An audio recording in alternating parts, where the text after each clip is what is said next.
The future of women's rights in Pakistan. What does the future hold for them? Right now, there have been a lot of new laws that are for women, and they are trying to protect them and make them feel safe.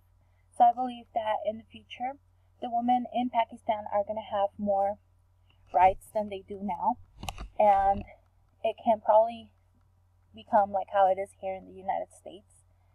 They will be able to actually get an education and be more independent and actually feel safe living there.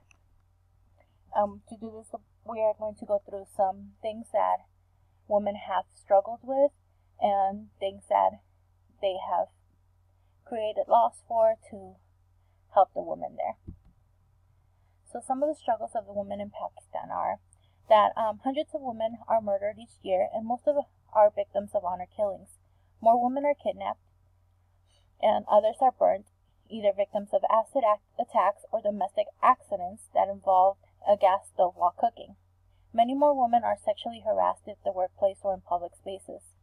In 2013, at least 1,000 Pakistani women were murdered in so-called honor killings carried out by husbands or male relatives over suspicions of adultery or other sexual behavior, according to the Human Rights Commission of Pakistan. 7,000 survived similar assaults, including acid attacks, amputations, and immolation. The sad part about this is that if they even thought that the woman was doing sexual behavior, then they would go ahead and burn them or hurt them. They wouldn't even try to prove to see if it was true or not. So they also passed the domestic violence bill, which was Pakistani women are abused regularly, and the government have not done anything to protect them. But on January 11, 2010, the Pakistan government reintroduced the legislation to protect women and children from domestic violence.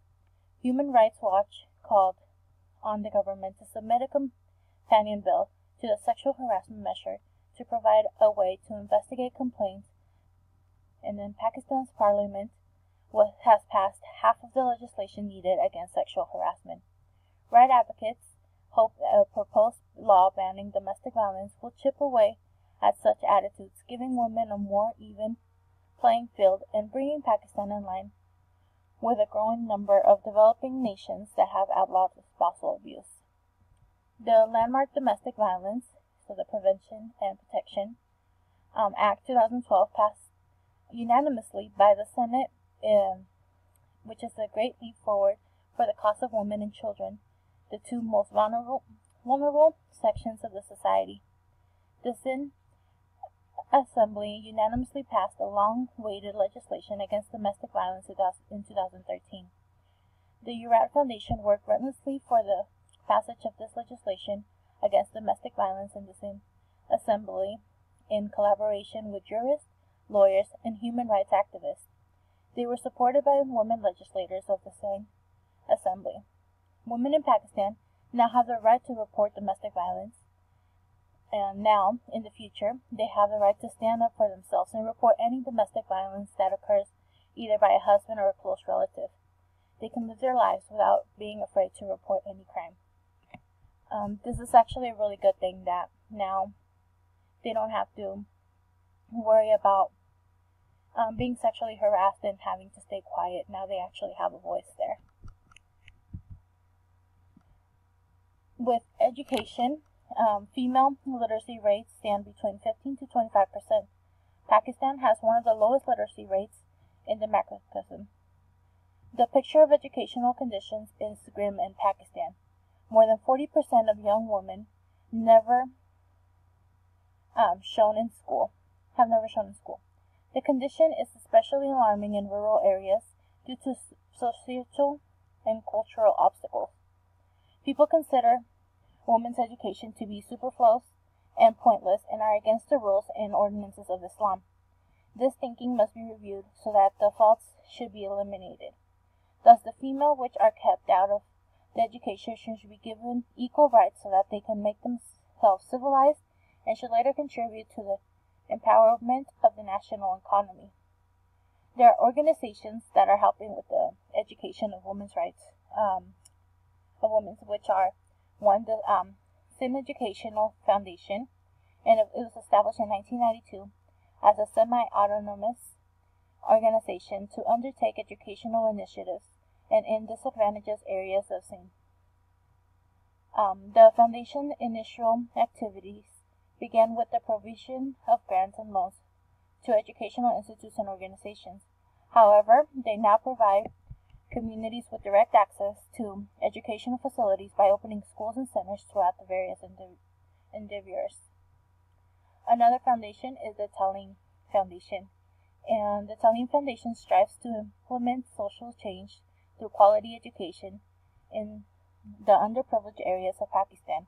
It promotes educational research activities by establishing high-quality schools and learning centers, and encouraging female participation in mainstream education in the tribal areas. Gender awareness, participatory and consultative culture, public-private partnerships, and self-sustenance are the hallmark of this organization. Quality schooling, modern curriculum, co-education, and all-female faculty are a few of the successful factors of the schooling system. So without the education, the women in Pakistan can't do something with their lives, and they're stuck being home wives.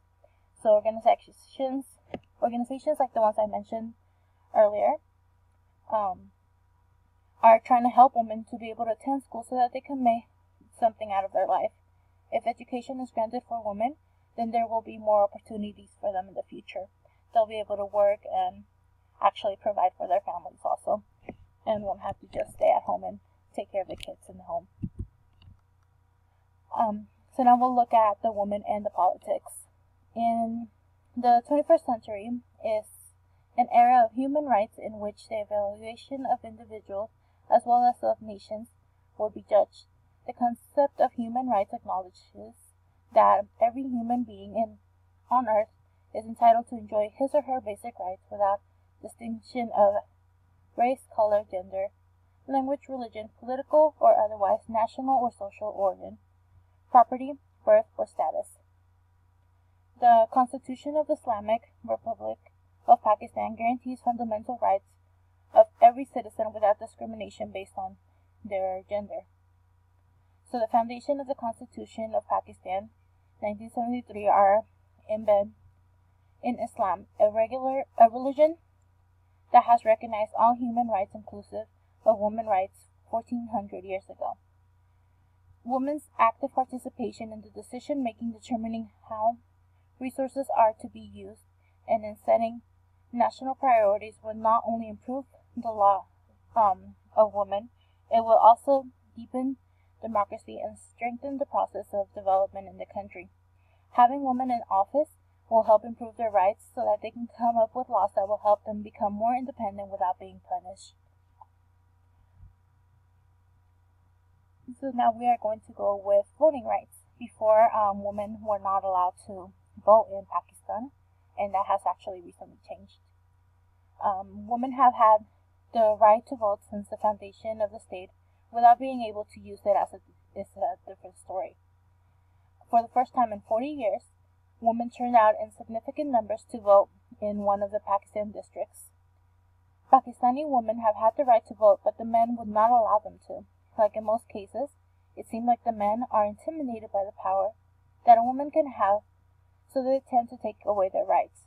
They banned the women from voting because they thought that there was going to be too many conflicts. Now, women have started voting again. This is a huge step in women's rights and for their future. Now they're going to be able to have a say in who's in office, and being able to vote might also motivate more women to get into politics. This is one step closer to giving them their freedom. And now that women are able to vote, they're also going to be able to have more courage and actually do something to help them get more rights. And then to summarize, Pakistan is a country that does not give many rights to women. Women there are struggling every day to survive. Their lives are not easy whatsoever. They create new laws to supposedly make their lives better, but they're still afraid. Girls are still not allowed to go to school because their mission in life is to get married and raise their family. Like we have learned in Malala's story, the Taliban will close the girls' schools or bomb them, and when a girl hits a certain age, she is to set up and go and get married. Women are not protected the way they should be. Their rights need to be made and kept. They are, however, slowly making things right. Now that women have gotten the opportunity to vote, they are now more in control in being able to choose who they want to be in office and whom they think will look out for their best interest.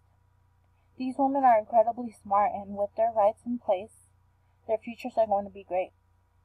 One day, they're going to have more women leaders, and they are going to be able to dress and say and do as they please without being afraid of the consequences.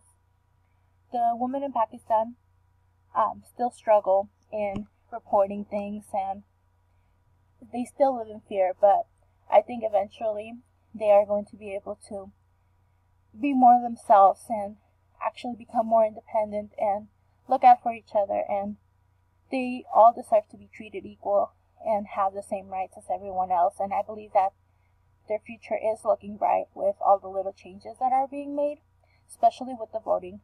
The voting is a huge step, and that now that they have that, I believe that eventually they'll be able to become more independent and go to school and just not be afraid of their lives. And this is my bibliography, and that was it. Thank you.